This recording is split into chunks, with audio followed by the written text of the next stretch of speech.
Let's talk about the mistakes that you need to avoid as a home buyer. Avoiding these pitfalls will not only save you money, prevent frustrating situations, but they will ensure that you get the perfect home that fits your needs. Let's get right into it.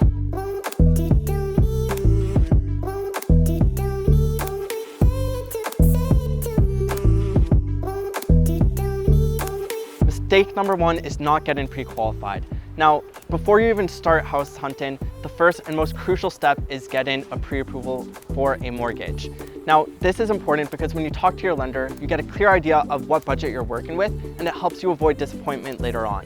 It's also important to note that it gives you a huge leg up when writing an offer because it puts the seller's mind at ease, as well as a lot of them actually require you to send it when you write an offer. Mistake number two is not thinking about your future needs. Now, imagine it's a couple years down the line. Do you have a family? Do you need more room? Is your work situation different? Because if you know that some of these changes are going to come up, it's important to think about what your life will be like then. Sometimes the small apartment that you buy right now that's perfect in your current lifestyle is not going to fit you a year from now, and it's expensive to buy and sell and move, and it's a lot of hassle. So I just strongly encourage you to think about that as well. Number three is understanding your monthly expenses. So yes, you have the mortgage costs, but you also have things such as utilities and repairs. You want to make sure you have a clear understanding of how much this lifestyle is going to cost you so you don't spread yourself too thin. Mistake number four is waiting for the perfect house. Now, we all have an image in our head of what that perfect house looks like, but the reality is it doesn't exist. And there's a lot of people that don't write on houses that are really good for them because it has one thing off. So we need to accept that it's not going to fit all of your criteria. You just need to prioritize and compromise on what's most important, whether it be house, the location, or the budget. Mistake number five is working with the listing agent to help you buy a property. Now, it's important to keep in mind that the listing agent represents the seller. That's their client. They're trying to get the highest price.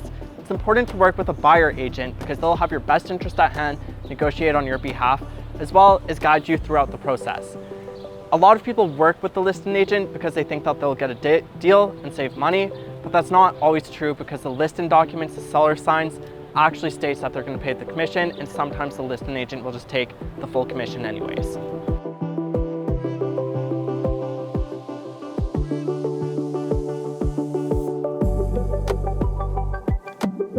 Mistake number six is not making an informed offer. Now, you need to do your research and understand how home values are calculated so that you can offer the right price. Without doing this, you might offer too much and overpay, or you might miss out on great opportunities.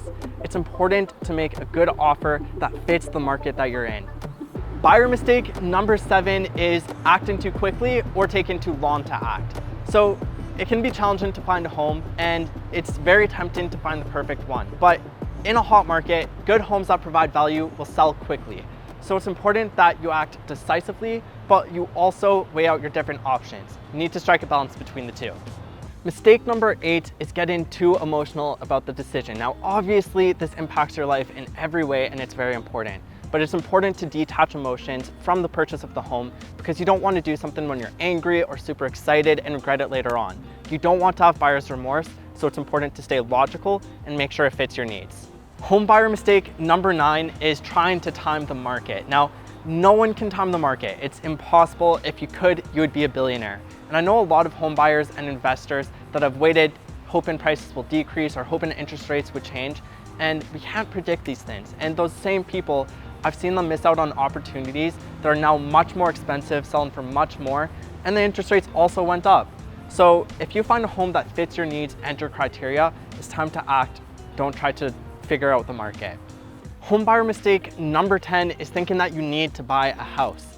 Sometimes it's not a waste of money to rent, especially if you're only going to be there for a short period of time or your lifestyle is constantly changing. You need to think about your situation, your finances, and figure out what's right for you. So those are the top mistakes to avoid when buying a home. If you got value from this video, please hit the like and subscribe button, and I will see you in the next video. Take care.